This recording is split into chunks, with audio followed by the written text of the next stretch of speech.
All right, welcome back to the Top Step. We are back down at the ballpark, and I am so excited to bring in to the San Juan Seltzer interview, Emerson Hancock. Emerson, welcome. Thank you. Thanks for having me on. I tried to get you last year, the end of last year. It's always difficult, man, because sometimes when I'm like, trying to reach out to a player and there could be a situation where you're having some success or you're not, I don't want to bug you at certain times of the year, but anyway, we didn't get it done, but here you are. Here we are to kick off the season. It all worked out. Yeah, it all worked out. Now, this is your second opening day, right? Last year, you had a handful of starts, and then it was kind of on that shuttle, right, to AAA, to the big leagues. But again, you don't want to see anyone go down with an injury, but I've been there where you've been there, right? And you kind of have that label as of right now being, okay, I'm going to be the sixth starter. But that's not how you operate, right? In your head, you're not looking at that thinking, oh, look, this is my role. No way, right? So here you are, you get another chance to kick off in the month of April with that opportunity. What's that like, man? Like, talk us through that. Last year, you only had a couple of days. This year, you had a couple of weeks to prepare for it. Right, yeah, I think last year was you were prepared to go a completely different route, and at the last minute, you kind of got to adjust. And so this year, I feel, a lot more prepared. You feel a lot more comfortable, obviously, with the experience that I was able to get last year. And, obviously, the role that I'm in as a competitor, you want to be the best that you can be. Yeah. But also it's about understanding, what we're trying to accomplish as a team and the culture that we're trying to establish and what we want to do and win as many games. And for me, just want to be myself and try to give us a chance to win when I go out there. You talked about 2024 and you talked about things you learned from last year, because I felt like you had a really good month of April, and then there was a start in Milwaukee.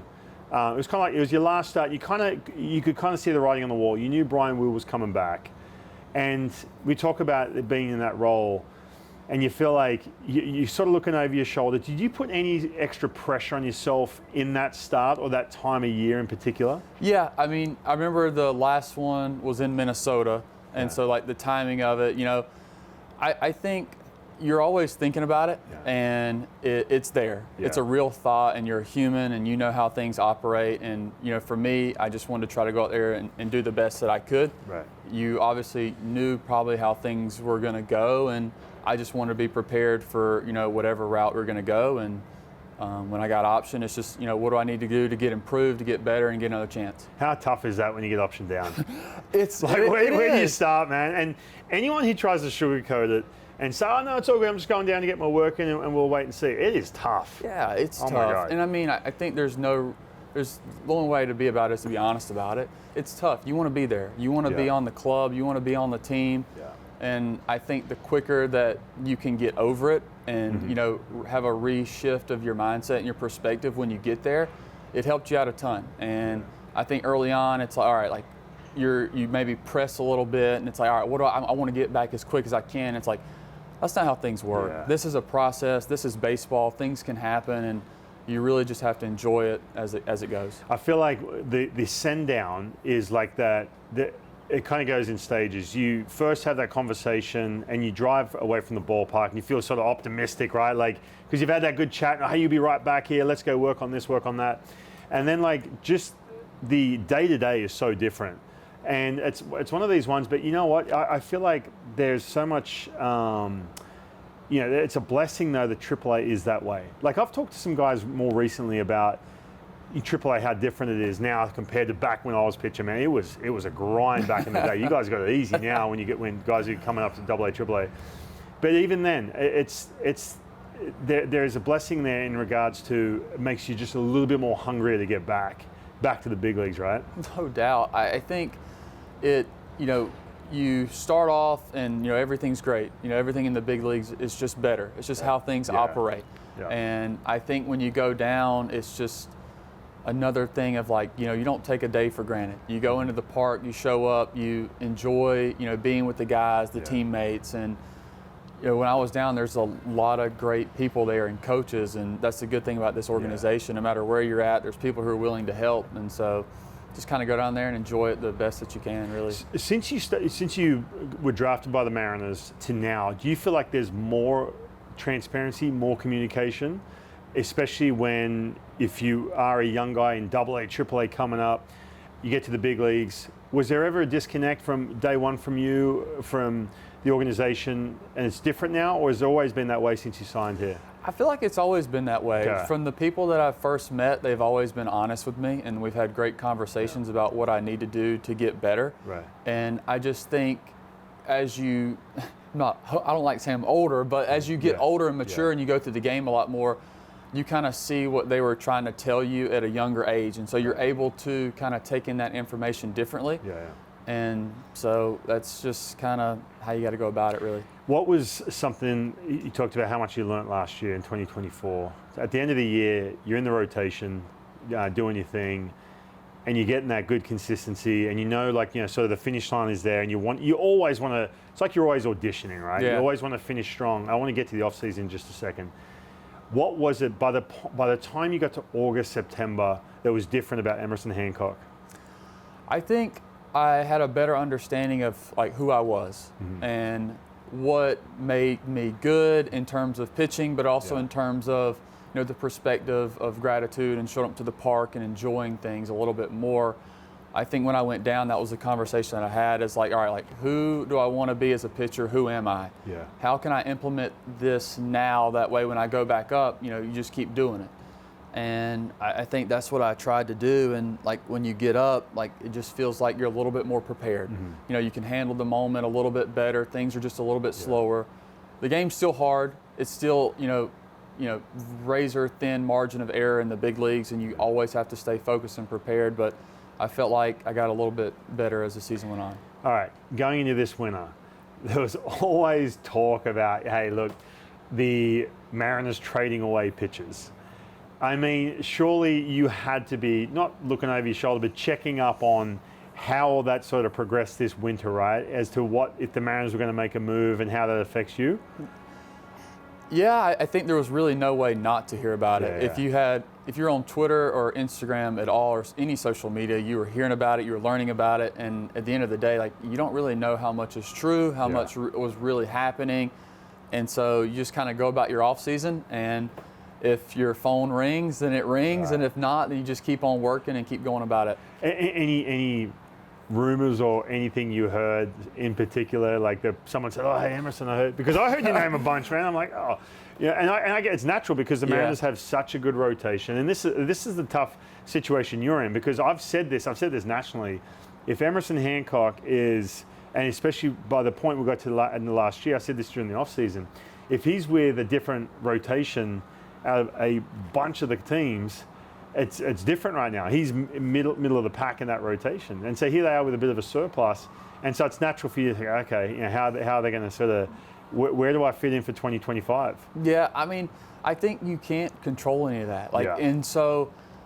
I went into the off season of, you take an honest assessment of how things went last year, and you say like, what do I need to improve on? What do I want to look like, not just this year, but 2, 3, 5, 10 years down the road? Because this game is, sometimes you got to play the long-term game with what you want to accomplish, what you want to go about. So the off-season was just enjoy the work, get after it as much as you can, and have a vision for what you want to look like in the future. What does Emerson Hancock look like in 2025?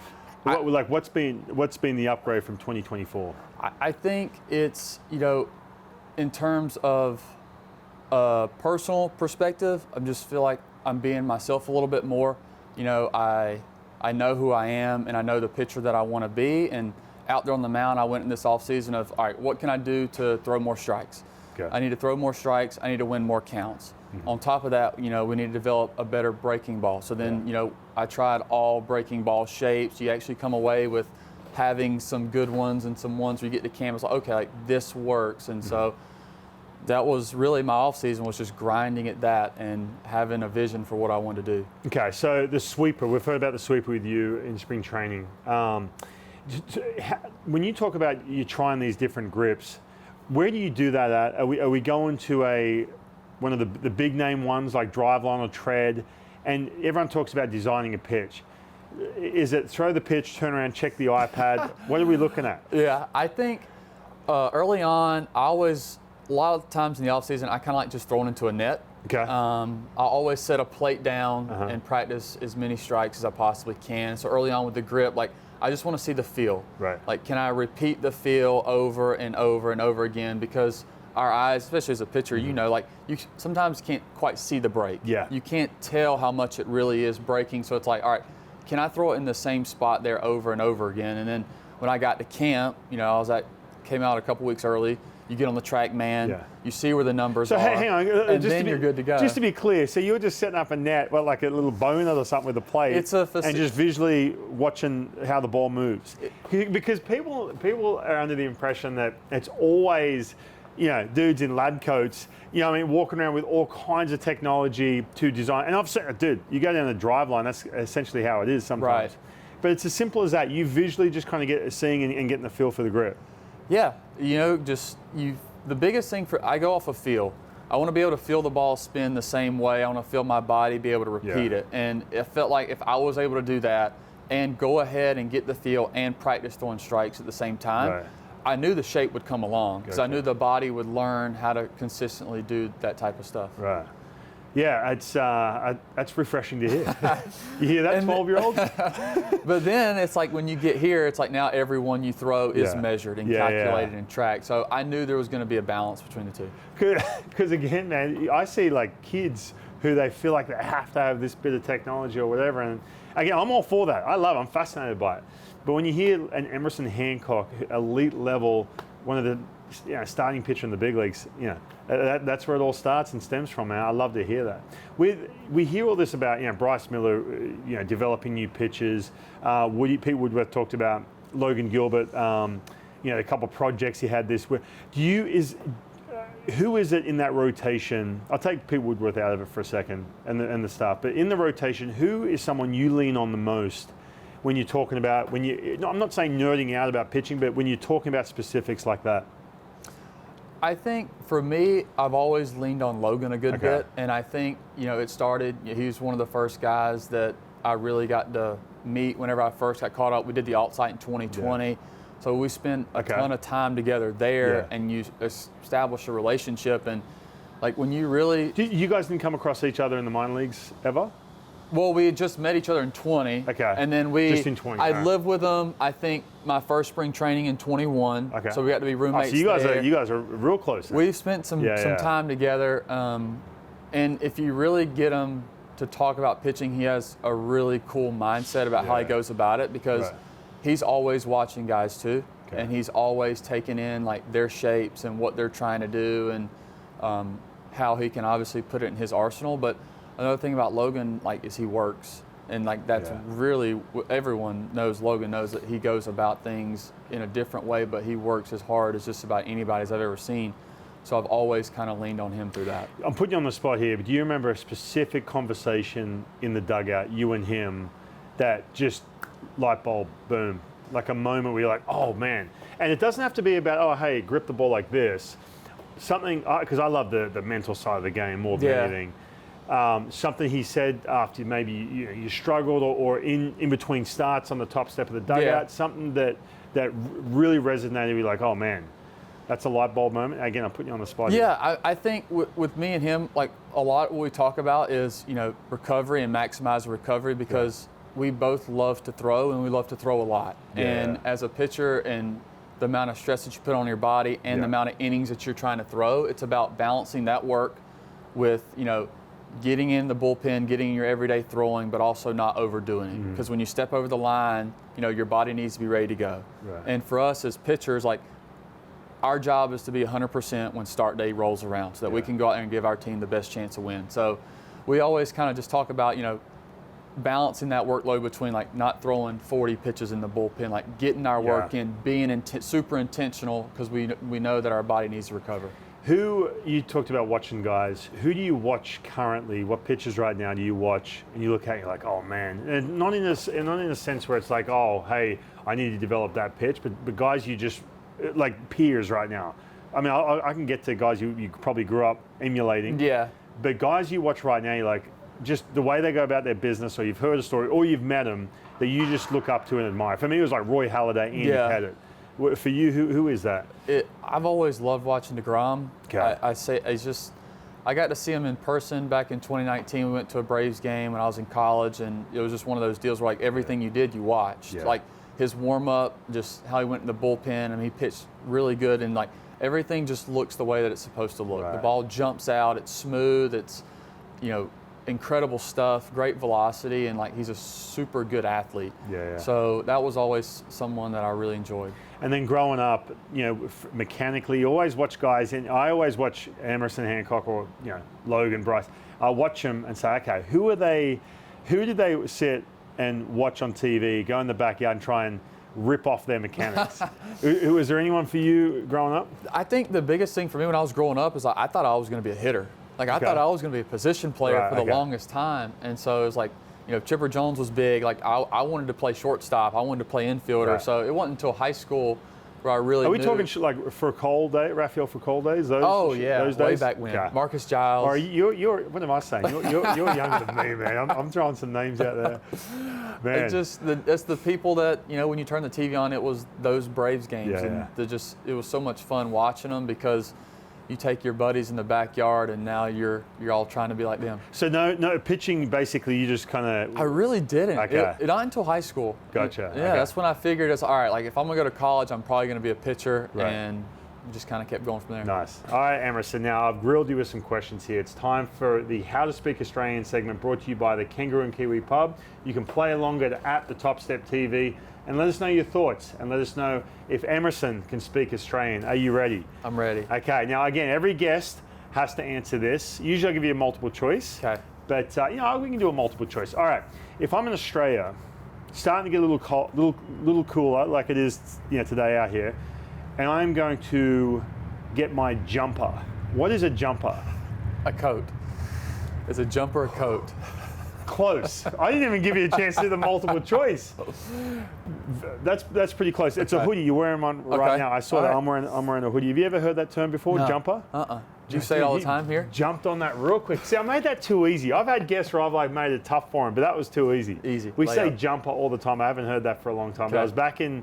I usually go back in summer, and my mum's like, oh, you better bring a jumper. It's kind of windy outside. I was like, oh my God, I haven't heard that forever. Love But it. that was a How to Speak Australian segment brought to you by the Kangaroo and Kiwi. You can go to the Top Step TV and play along. Emerson, this has been a blast, man. Enjoyed it. Thank you so much. Absolutely. And kill it this year, dude. Thanks for having me. Kill it. Awesome.